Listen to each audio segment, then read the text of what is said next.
You've made it to part 7 in our optics series, how to select the perfect rifle scope for you and what you'll actually be doing out in the field. Remember that this is all kind of target centric. There are some other parameters to be thinking about, but mostly we need to think about what we're trying to hit out at distance. So we need to ask ourselves, what is the size of the target? How far away is it? How mobile is it? How dangerous is it? And then how many of them might be in the area that we need to keep an eye on? So with that, we're going to talk about tube size today, and based on what the answers are to those questions, we'll be able to figure out maybe what tube to pick on our individual scope. So the first one we're going to talk about is the old one, the 1-inch tube. This is the one that when you're going to the sporting goods store and you want to find that whitetail scope, the 3 to 9 by 40, that's probably what it's going to be based around, 1 inches. So this right here, this is a Simmons 44 mag. They don't make this one anymore. They make some others that are a lot like it. But this has a 1-inch tube. And this has some really good things going on for it. This is an extremely lightweight scope because we don't have a big tube. We also have probably smaller lenses and some smaller parts on the inside. So yeah, this will be light. In general, these aren't going to be very expensive. And these are going to mount really low onto a lot of rifles that you have. It's going to be easy to get this really low down. Because remember that the thickness of the tube that we have here is going to affect where the center of the scope is. So as you get into bigger and bigger tubes, it's going to be higher and higher up on your scope and a little difficult to get down low. And related to that, we have a lot of market support. It's easy to get a lot of rings like this one. These are the Weaver Quad Lock low mount rings. And these sit extremely low down onto the rifle, and I can get the bell of the scope almost down touching the barrel. So this is really nice, especially for an offhand sort of situation. This one's going to present itself to the eye very quickly. Now there are some real downsides to a 1-inch tube. And I've got my notes right here so I make sure that I don't miss anything. First off, you're going to have fewer options on maybe what's inside the scope related to the reticle and maybe how it's set up. Remember in a previous video we talked about where people put that reticle, at the first focal plane, which is kind of up toward the front, or the second focal plane, moving it toward the back, and that changes how the scope works. If you have it in the first focal plane, that reticle is going to stretch and shrink along with the target. It's going to match with your target. It's always going to measure true. If you have a second focal plane, it's always going to stay true relative to your eye. It's always going to look the same, but it's going to measure a different amount. That's if we have something like a mil dot or one of the other reticles that has a lot of stuff in it. Well, there are really, I think I've only seen maybe one FFP scope with a 1-inch tube out on the market right now. They are extremely rare. In general, if you're going to have an FFP reticle, it's going to be in a 30mm tube or up. So you're a bit limited there. If you want a reticle that has a lot of detail, it's probably going to be stuck in the second focal plane. It's not going to measure true all the time, so you have to be able to adjust as you adjust your zoom. And it's probably going to have a little bit less data than you're going to get with some of the others. On scopes with 1-inch tubes, for the most part, you're going to find fewer features as well. You're not going to have illumination for your reticle, you're going to see fewer glass-etched reticles, and you're not going to see turret features like zero stops or locking turrets, things like that. They tend to be a lot simpler, and a lot of them are going to be capped like we see right here. You have to spin this off in order to get to the turrets. There are going to be plenty that have exposed turrets as well, but this is kind of the typical setup of what you're going to see out there with 1-inch tubes. Because the tube is so small, you're going to get very little adjustment range out of the turrets. So if you are expecting to go to a really long distance with whatever rifle that you have, you're probably not going to get what you need to get out past, like say with this one, I can take my rifle, my 7mm 08 rifle out to about 600 yards. And then if I try to go beyond that, there really isn't any adjustment range left, and I can use the reticle maybe, but that's about it. So yeah, if you want to get into the longer range game and especially be able to see your image clearer, then I think that some of the bigger tubes are going to be working a little better for you. Because the tube is so small and tends to be thin, it's also very damage prone. For example, this rifle scope that I talk about all the time, the Mueller 8.5 to 25 by 44, I talk about this scope a lot because I've done a lot with it. I have killed most of the animals that I have killed with this scope right here. And this is one that I used to have attached to the telekinesis rifle, and one day I was kind of crawling along, I had it on my back, and I dropped it from a height of 1 foot down onto the rocks. This bent and knocked off my point of aim, and I couldn't hit anything until I had to stop, find a rock somewhere at a reasonable distance, get back on zero, adjust my turrets, get everything all situated again, and then I could go back to varminting for the rest of the day. Now that's a good testament to the Mueller. It did take a hit and it kept on working, but in some cases, some of these scopes, I might have been able to drop them with the rifle on top, and maybe all that would have happened is it would have been scratched. But yeah, you do have to watch out for these. Take care of them just a little bit better than you would maybe a 30mm tube. As you peruse Amazon especially, and you're looking around at a bunch of the scopes out there, you're going to see a lot that have that 1-inch tube that look kind of interesting, and especially if they have all kinds of bells and whistles and they're coming out of China especially. You're going to get into a lot of crummy models. Yeah, they may have a lot of features, but there are a lot of very, very cheap 1-inchers out there, so you really have to watch it.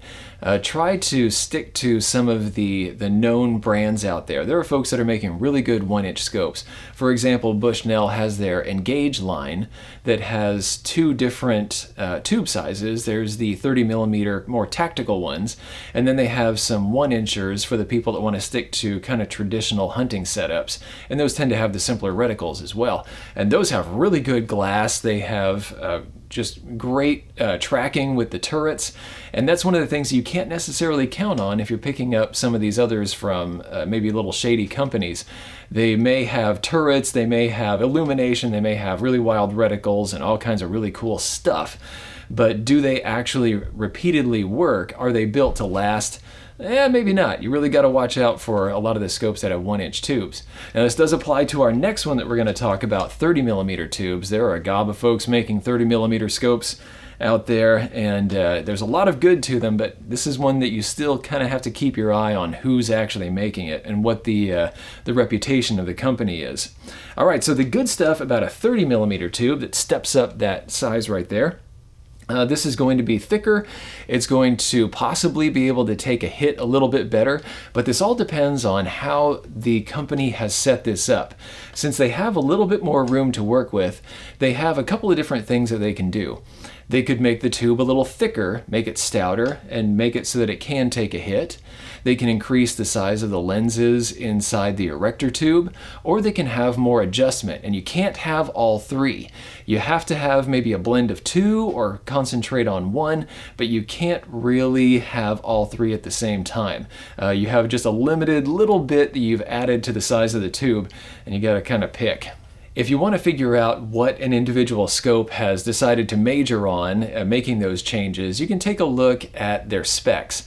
In general, if you see one of these scopes has a very limited adjustment range, that probably means that they are either favoring those lenses or they're favoring the thickness of the tube. And it's going to depend on marketing, I think. So once you've figured out how much adjustment range it has, take a look at how it's marketed. Is it marketed as having an exceptionally clear, brilliant image, edge to edge, or is it more about toughness? Are they, marketing its ruggedness? From there, you might be able to figure out which way they've gone, because in a lot of cases, they're not going to tell you how thick that tube is, but maybe you can kind of figure it out for yourself or hear what other people are saying about it. One of the nice things about 30mm tubes is that you're going to get a lot of reticle choices. You are going to get an absolute ton, and there are new ones coming out all the time. Everybody's trying to, kind of push that envelope a little bit, come up with something that's going to address a need that is either real or imaginary out there. And so, especially if you are if you want an FFP scope, this is where 30mm really comes alive. You have a lot of FFP options like the Falcons. You have the Nikons, if you can still find these. Unfortunately, these are out of production right now, but if you can find one of the Nikons, the FX1000, these guys rock. You have the Bushnells like the Nitro and Forge that have FFP options. I think there's also an Engage now that has an FFP reticle. 30mm tube on that. And Horus right here, the Horus Hover. 30mm tube, FFP, and this is one where I suspect that they have really favored the lenses and the thickness of the tube on this one, because this has a very limited adjustment range. Doesn't matter, we're going to be talking about that scope in the future because that one's really special. A lot like the 1-inch tube scopes that have a lot of market support, 30mm may actually have more market support because you have all kinds of rings. AR mounts. You just have a crazy amount of stuff, including little extra rings you can put for scope levels, all kinds of things for 30mm. It is very well supported, and you will not have any trouble not only getting really good stuff to attach to those scopes, but actually very inexpensive stuff. You can get stuff that's both good and inexpensive, like the Weaver mounts. We're going to talk about scope rings in another video, but Weaver especially has some that really meet the price point and perform very well, as I've tested here on the channel a whole bunch. Actually, a bunch of these scopes already have Weavers. These are Weaver, Weaver, Weaver, Weaver. Good stuff. And because the tube hasn't gotten extremely huge, we can still get a relatively low bore mount, like you see right here. This Bushnell forge is sitting in, I think these are worn rings right here, and the ocular bell is getting down pretty close to the barrel. I could probably get a little closer with a ring that has a slightly lower saddle height, but this is kind of getting down toward the edge of ring height for 30mm. Just something to think about. Those 1-inchers, you can get even that little bit lower. 30mm, not bad. Some of the scopes that you see up here start to get into much larger lenses at the objective end. For example, this Bushnell Forge has a 50mm. The FX1000 has a 50mm. Let's see, this guy back here, the Horus, that has a 50mm. And so you're going to be able to collect a lot of light, get a larger exit pupil. It's going to mean an easier eye relief. It's going to be very easy to get behind these scopes, even at high magnification. And then once it starts to get dark and you dial these back, you are going to have a ton of light if your eyes still have the ability to adjust for that. These are great dusk scopes, and you can get into 50mm objectives with a 1-inch tube, but for the most part, that's not what you're going to find. You're going to find things that range from maybe 40mm up to 44. Those are going to be really, really common. And if we're looking for those features that we said were missing from the 1-inch tube scopes, the 30mm have features all over the place, and it's just going to depend on how much money you want to spend and how the company has set their stuff up. For example, you can get into zero stops, and you can have locking turrets like this one right here. Bushnell Forge, you just pull up on that in order to spin it, push it back down, and it is locked in place. These are really cool to keep it from accidentally spinning when you're transporting it, when you're out in the woods and maybe you knock it up against something. That turret is not going to go anywhere. You also get illumination on a bunch of these models. So for example, we have the US Optics TS8X right here. We just have a little side dial that we can illuminate the entire reticle on that one. We have that S8i that I've talked about where the center illuminates red. And then some of these will actually have a lot of stuff going on, like this one right here, the FX1000. This has illumination on the side of the parallax adjustment right here. And that is one other thing to be keeping an eye on. We're going to talk more about this in the future, but we have a couple different ways to adjust for parallax, side adjustment or adjustable objective. A lot of your 1-inch tube scopes, especially your kind of older school target scopes, it's going to be adjustable objective. It's just fine. It's a great way to go. But it is a little bit less easy to use out in the field, especially if you're a varminter or somebody that needs to deal with animals that might be at different distances. Side parallax adjustment is going to be a lot easier, and a lot of the 30mm scopes tend to have these. Any one of these scopes with any of the tube sizes might have really good lenses. It just depends on the company and what they've decided to purchase. But in general, as you start to step up to larger lenses that you're going to see more and more in the 30mm scopes, you're going to not only get a better image overall when you're looking through it just straight, but as you start to dial to some of the extremes, it's going to continue that really good image. So as you've dialed all the way on your turrets, and maybe you're using the edge of your reticle if you have one of the really crazy Christmas tree ones, you can still see your target very clearly if they've decided to put lenses of that quality and to keep everything tracking on the inside just right. We also tend to get into some really good coatings on these, again, depending on the manufacturer and how it is. A 1-inch tube and gauge model is going to have the same awesome exobarrier coatings on those lenses that really it's almost like you can't damage them. You can't get stuff to stick to them. And that's going to be on the 1-inch tubes as well as the 30mm ones. We also start to get into some different build quality. these are going to range all over the place, and some of these I can feel them and feel how good they are versus the others. But some of these really start to step up to extreme quality. The Nikon FX1000, everything about it feels very precise and everything matches up really well. And then this newcomer that I'm testing out right here, that Horus Hover, made in Japan, everything about this is just extremely precise, and all of the dials and turrets, they all kind of have the same tension and they all feel the same way, including that ocular eyepiece, the diopter adjustment. It's everything about this is built to please the hand and the eye. It's a really cool scope. Now, some of the bads on 30mm, you're going to start stepping up your price tag. Again, it depends. If you're cruising Amazon, you're going to see all kinds of really Chinese-looking products that have very attractive price tags. And yeah, you got to really watch out for that stuff. In a lot of cases, they have taken features and thrown them on there, but they don't understand actually what the scope is really for. I mean, think about it. Who in China is going out and varminting? Yeah, not really anybody. You also get into weight. These are going to step up your weight sometimes considerably, depending on what's in there. If you get these bigger lenses, if you have more features especially, these are going to start to get heavy. And a 1-incher can actually weigh very, very little, like this guy right here. I think this is about, it's either 11 ounces or 13 ounces for this whole 6-24 scope. That's way less than one of the 6-24s we have around here, or this 4.5-27 that we have.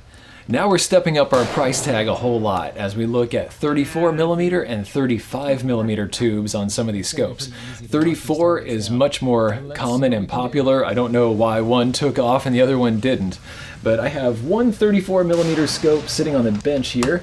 This is the US Optics TS20X. And what they have done here seems to be that they have kind of combined a whole lot of things at once. I said that with the 30mm tubes, you could add some stoutness, you could have more adjustment range, and you could have some of the bigger lenses. And I think with a 34 like this one, you can have all of them at the same time. This is a very high-performing scope, very good image, even as you dial out to its extremes. And I bet it's also built to really take a hit. This is a solid piece of machinery right here. US Optics is known for very tough scopes with their B series. Those are the ones that are very expensive, very well built.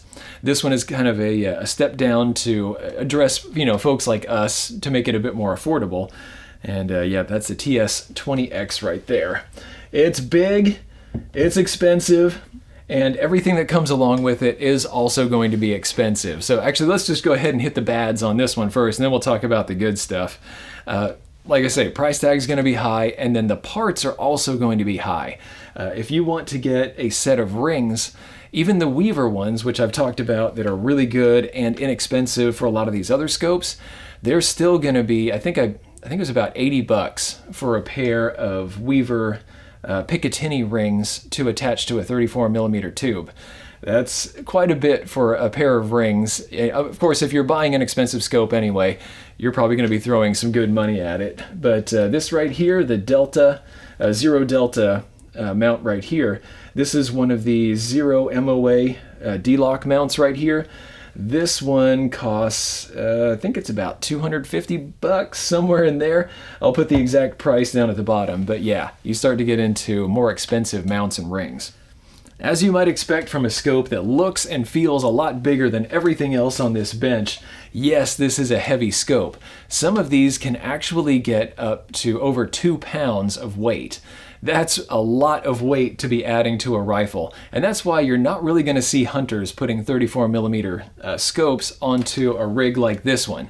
You're going to see it on big heavy varmint, sniper rigs, that sort of thing. If someone's a competitor, that's when you're going to see those big tubes. That big tube is going to have one extra negative effect, and that's its ability to mount low onto a rifle. If you have an AR, it doesn't matter.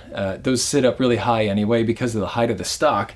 So you're going to get your mount like this one and attach it to the top, and it's going to be just fine, just like any 30mm or 1-inch on top of an AR.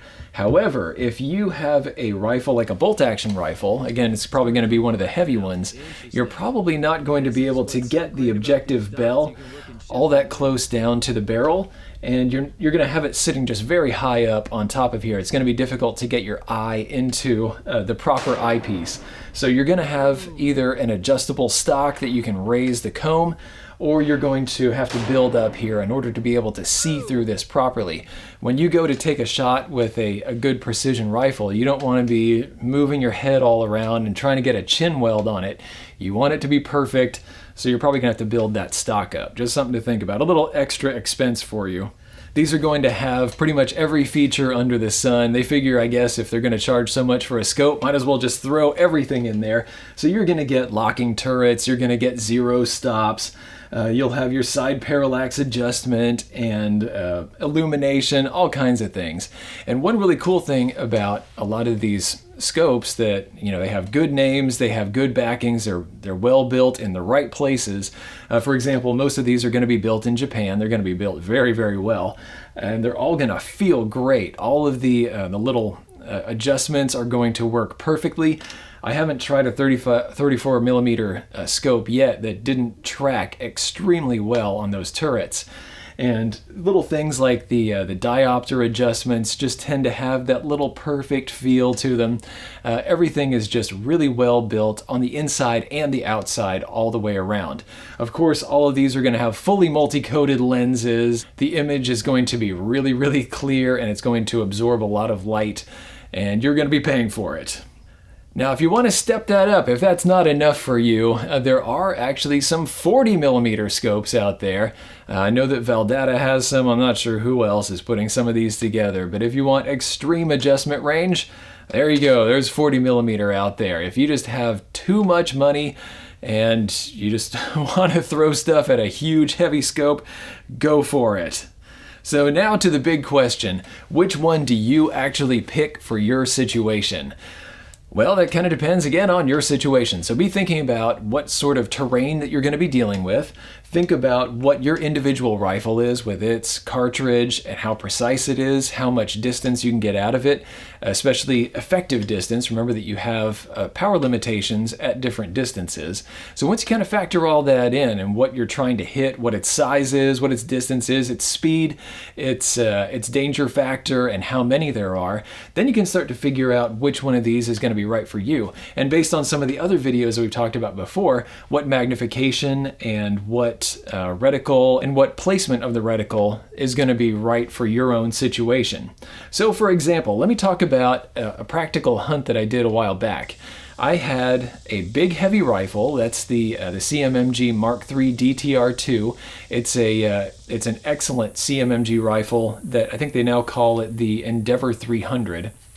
That one was chambered for 6.5 Creedmoor. It's an AR-10 style rifle with a big heavy barrel.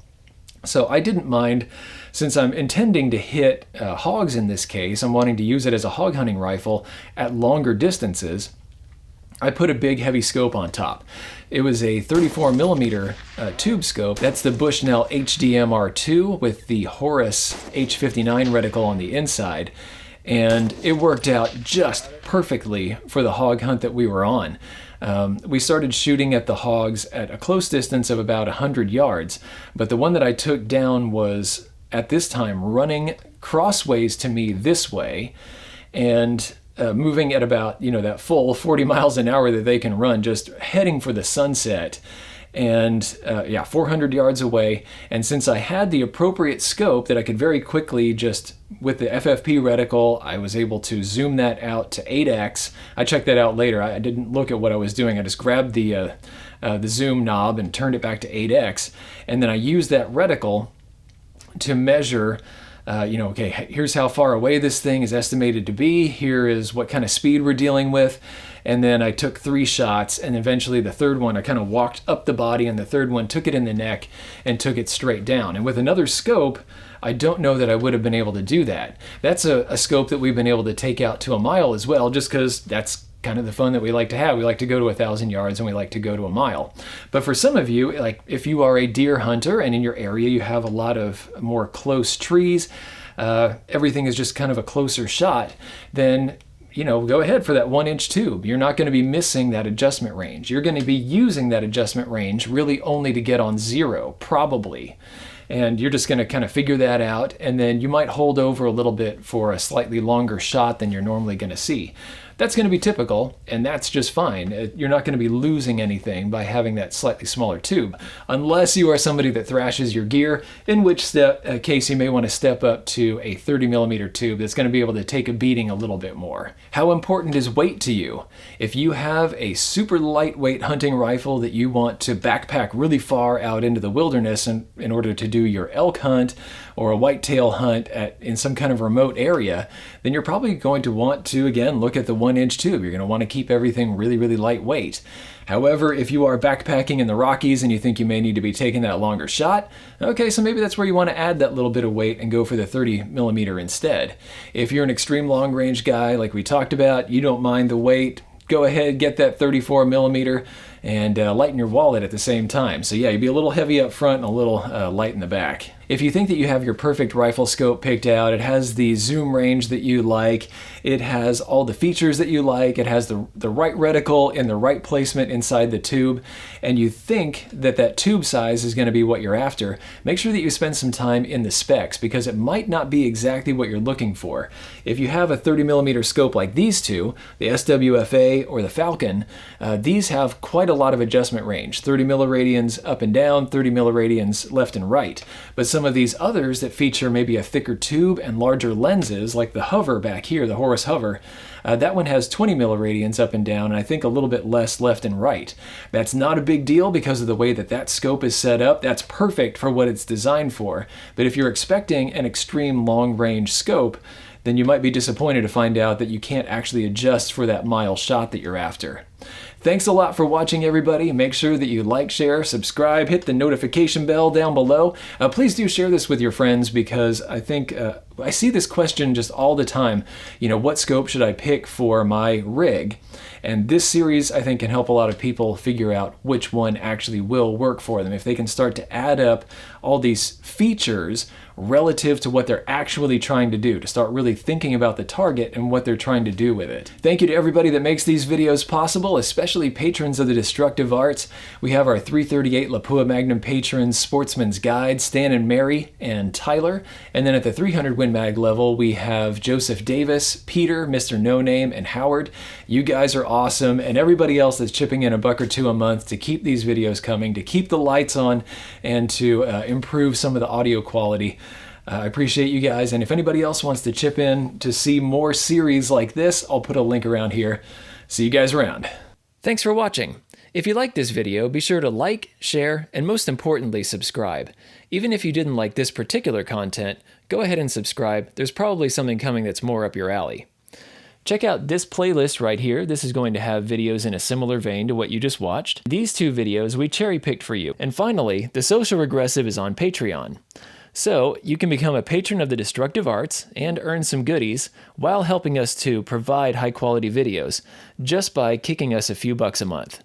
Thanks a bunch for your patronage.